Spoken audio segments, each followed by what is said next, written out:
ഞാൻ നിങ്ങളെ കണ്ടപ്പോൾ 2-3 കാര്യങ്ങൾ യേശു പറഞ്ഞു. അതിൽ പറഞ്ഞൊരു കാര്യം, നിങ്ങളുടെ അകത്ത് മദ്യത്തിൽ കൈവശമുണ്ട്. നമസ്കാരം. ഈ പാസ്റ്റർ എന്ന വാക്കിന്റെ മലയാള അർത്ഥം എന്താണെന്ന് ഞാനൊന്ന് തിരഞ്ഞു. അതിലെ ഒരർത്ഥം കാണിക്കുന്നത് ഇടയൻ എന്നാണ്. അതായത് ആടുകളെയൊക്കെ സംരക്ഷിച്ച് നയിക്കുന്നത് പോലെ വിശ്വാസികളെ നയിക്കുന്ന, വിശ്വാസികളെ ആത്മീയതയിലേക്ക് നയിക്കുന്ന ഒരാൾ.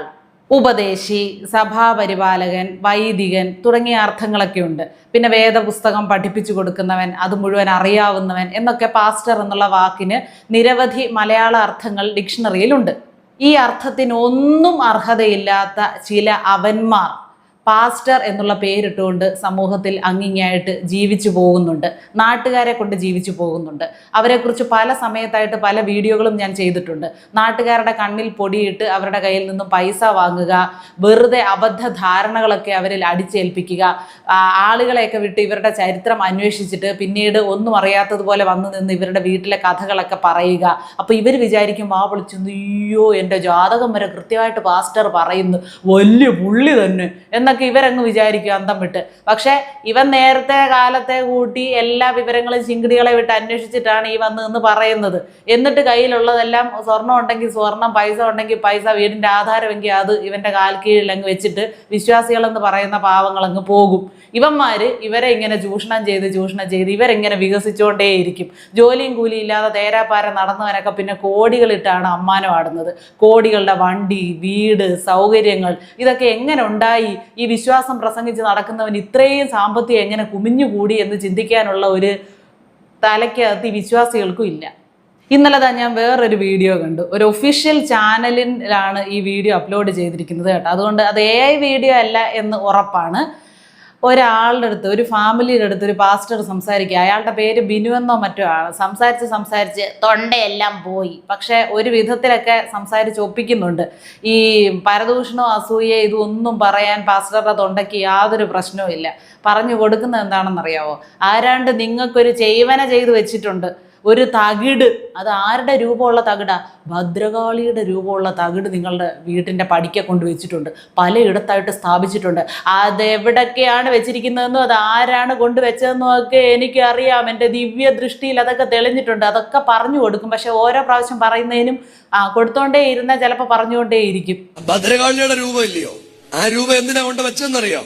അത് ലവക്കിട്ട് പണിത പണിയാ. ഇത്ര വിവരദോഷി, ഈ വിവരദോഷിയൊക്കെ കേൾക്കാൻ ചെല്ലുന്ന വിവരദോഷികൾക്കിട്ട് വേണമല്ലോ ആദ്യം കൊടുക്കാൻ. എൻ്റെ പൊന്നു മനുഷ്യരെ, പറഞ്ഞത് കുഴയാണ്. നിങ്ങൾ ദൈവത്തെ പ്രാർത്ഥിക്കൂ. ആര് വേണ്ടെന്ന് പറയുന്നു? ദൈവത്തിന് വല്ല ഇടനിലക്കാരൻ്റെ ആവശ്യമുണ്ടോ?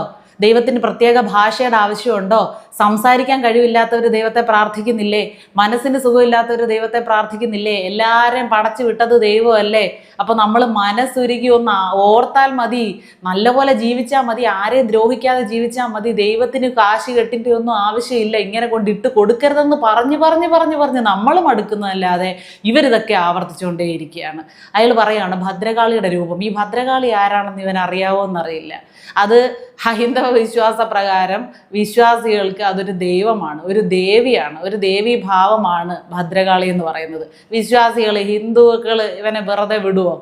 ദേവിയെ പ്രാർത്ഥിക്കുന്നവർ ഇയാളെ വെറുതെ വിടുവോ? ഇവിടെ ഒരു കലാപം ഉണ്ടാകാൻ ഇത് പോരെ? വല്ല ആവശ്യമുണ്ടോ ഇയാൾക്ക്? യേശുക്രിസ്തുവിൻ്റെ രൂപത്തിലുള്ള ഒരു തകിട് കൊണ്ട് മറ്റുള്ളവനെ നശിപ്പിക്കാൻ കൊണ്ട് കുഴിച്ചിട്ടെന്ന് പറഞ്ഞാൽ ഇയാൾ സമ്മതിച്ചു കൊടുക്കുവോ? അങ്ങനെ സമ്മതിച്ചു കൊടുക്കാൻ പറ്റുമോ? നമ്മളിപ്പോൾ ദൈവം എന്ന പേരിൽ പ്രാർത്ഥിക്കുന്ന ആളുകളൊക്കെ നന്മയുടെ ഭാഗത്ത് നിൽക്കുന്നവരാ അല്ലേ? നല്ലതിന് വേണ്ടി മാത്രം നിലകൊള്ളുന്നവരാ. അവരൊക്കെ മറ്റൊരുത്തൻ്റെ ജീവിതം നശിപ്പിക്കാൻ വേണ്ടി ചെന്ന് കയറുവോ? അങ്ങനെ ചെല്ലുവോ? അങ്ങനെ ആരെങ്കിലും ചെയ്യുവോ? ഞാൻ ഇന്ന് രാവിലെ വെളിപ്പാട് കാണുന്ന എന്തെന്നറിയോ?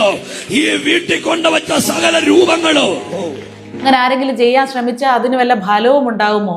ഇതൊക്കെ വെറും കള്ളത്തരങ്ങളല്ലേ പറയുന്നത്. ഇതിപ്പോൾ ഇവരുടെ അടുത്ത് താമസിക്കുന്ന ഏതെങ്കിലും ഒരു ഹിന്ദുക്കളായിരിക്കും. ഇവരും കൂടെ തമ്മിലുള്ള ഒരു കലഹത്തിന് അതുപോലെ, ആജീവനാന്ത പ്രശ്നത്തിന് അതുപോലെ.